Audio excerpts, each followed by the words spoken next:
My name is Captain Banks from the Viking Bay Police Department. I've been working in the Ark for about 10 years now. We're going to head over to the station, take care of a little bit of paperwork here. I grew up in the Ark, grew up over on the island, actually.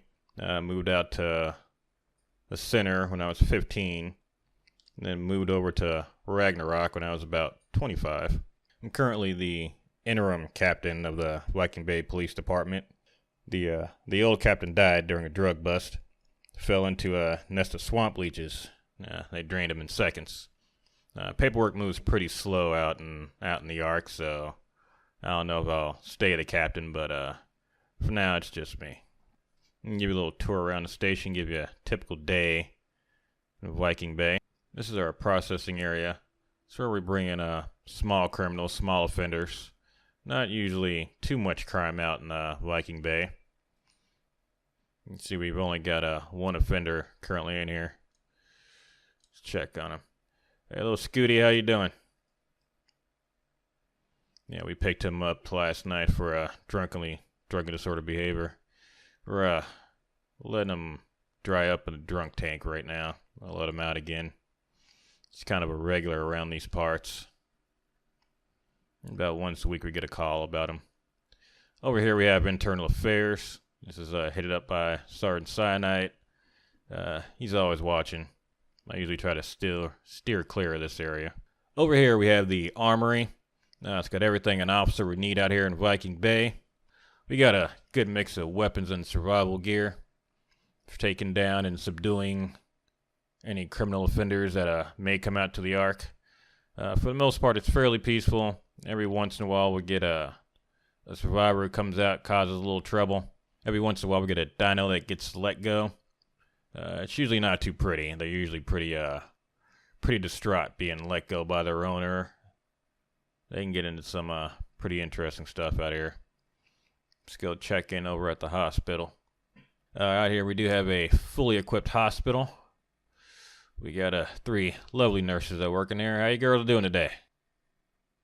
Now, besides those lovely ladies, we have our emergency rescue pilot, Sergeant Hilo.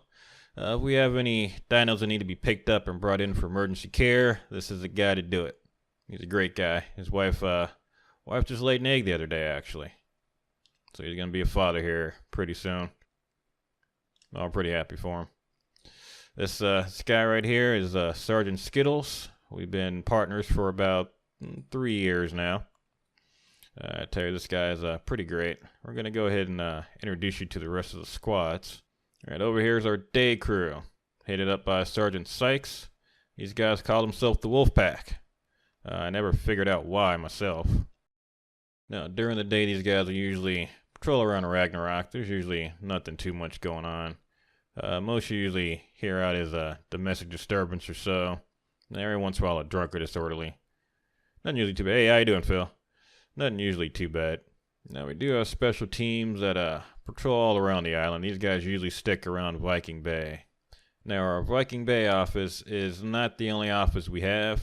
We've got a couple other facilities around the island, very specialized. We've got a maximum security prison for our few larger offenders. And we do have one asylum on our little island here. There's only one resident of that asylum, kind of a curious case. We don't like to talk about it too much. We have to keep the location pretty secure for his and our safety. Now, this fella right here is Sergeant Scrabbles. Occasionally, we get calls all around Viking Bay and even further out that require a little bit of special skills to get to. Sergeant Scrabbles helps us perform those duties that might require us to climb walls or get into ceilings or reach those places that really kind of hard to get to without. Scrabbles has been on the force with us for about a year now. He's a fairly new guy, but I tell you what, he's been a real asset to us in the time that he's been here. Now, while the Wolfpack may patrol during the day, Sergeant Roberts and his team head up the night patrols around these parts. Sergeant Roberts is actually the youngest sergeant in Viking Bay police history. He's 21, already a police sergeant. That's not 21 years either. That's 21 months. Terry was very impressive what this man did to get where he is today. He does a damn fine job leading up his squad. I tell you what, the rest of the squad, his age does not matter to him at all. He does very well with them, and I tell you, I couldn't run this place without him. Now, a lot of the job of the VBPD is to keep law and order, which is kind of a conundrum out here. We're patrolling areas that are high population of some of the worst carnivores in history as far as temper-wise. A lot of people don't know all the other arcs. Whenever another dinosaur dies or gets abandoned, they respawn just like the survivors do. A lot of them end up here. You can imagine when a dinosaur dies, they're a bit disgruntled. Coming over here, they don't always adjust well to society. It's hard finding that balance of what is just animalistic instinct versus what is actually a crime against nature. It hasn't been easy. It's not been an easy road. Hey there, Jolene. How you doing today? It's not usually too bad.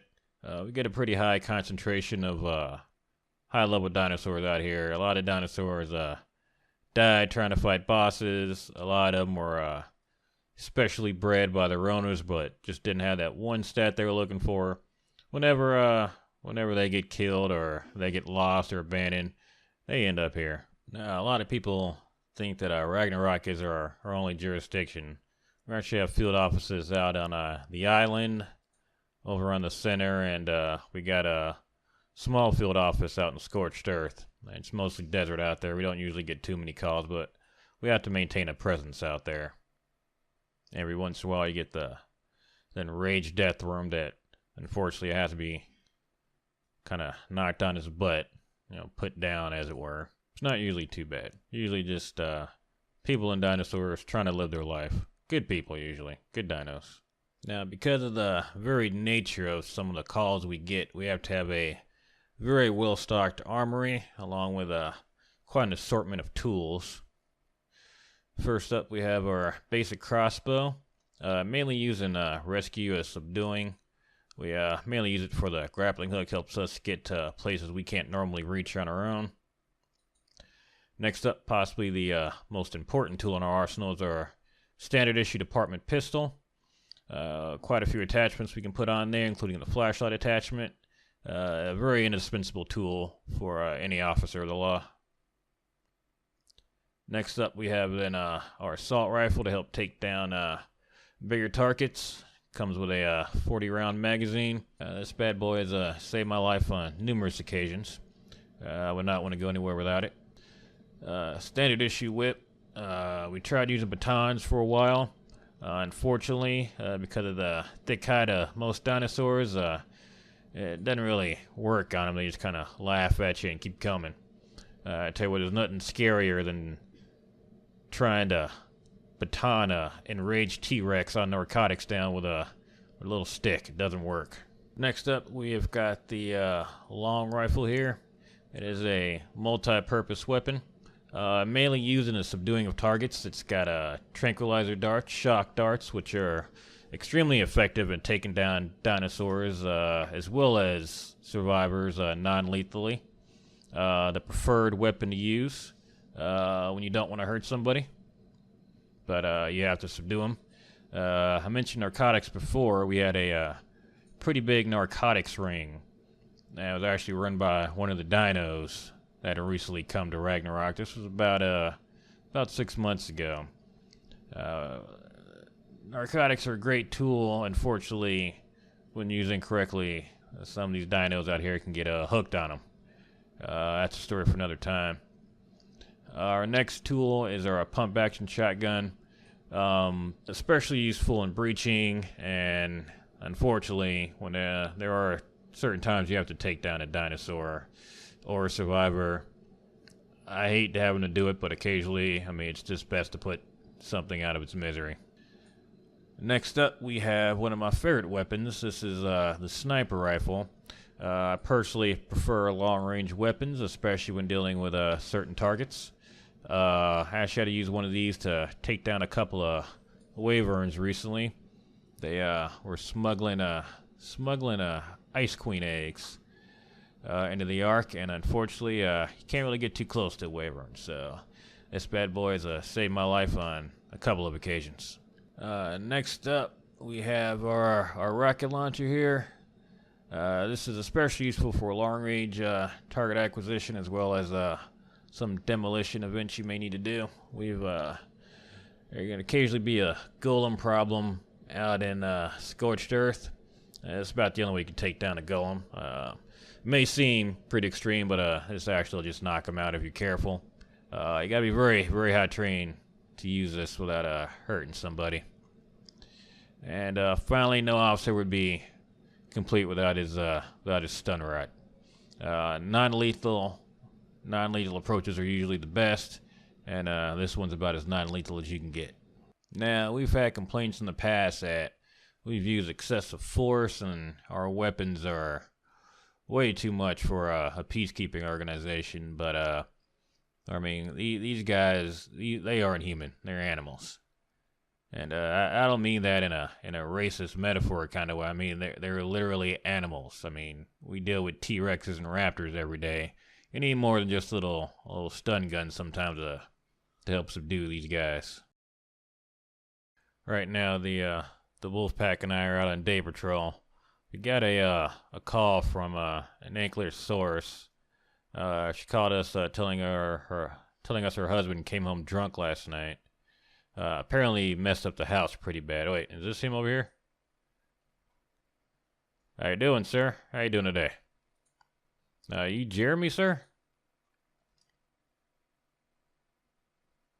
Sir, is your name Jeremy? I don't think you can hear us. Sir, I need you. I need to see your eyes, sir. Look in the light. Look in the light, sir. Okay, yeah, he's definitely on something. Sir, I need you to stay right there. Don't go running. Alright, so looks like we found the husband. He's definitely on something. His pupils are pretty dilated. Probably gonna have to go ahead and take him in at the very least. Let him dry out over the day and the night. Take him over to the hospital, get him cleaned up. Oh, wait, he's running. He's running for it. Where'd he go? He went over the cliff. There he is, sir. You need to stop. You need to stop. We need to subdue him.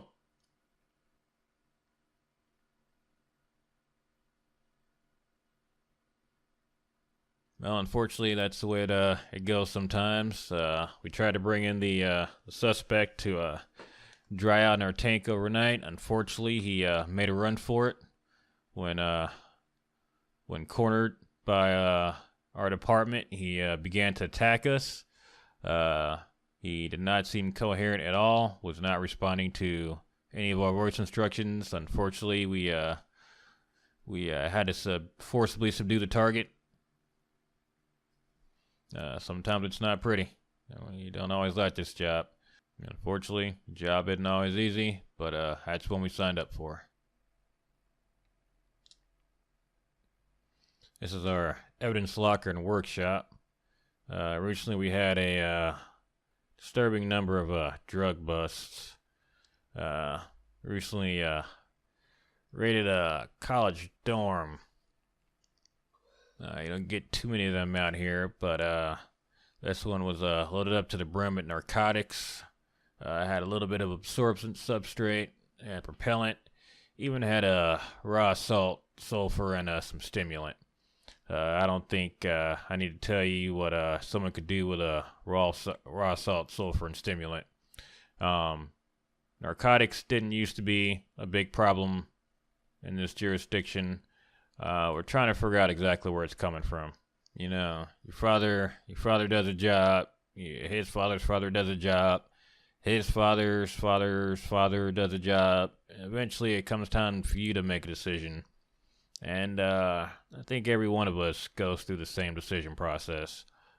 We don't do the job because our fathers and grandfathers do the job. We do the job because we love it and we can't think of anything else I would rather do. No, the job's not always easy, and I've been asked many occasions, you know, is it worth it? Is it worth the things you have to see? It's hard to describe the feeling you get you help out in your community.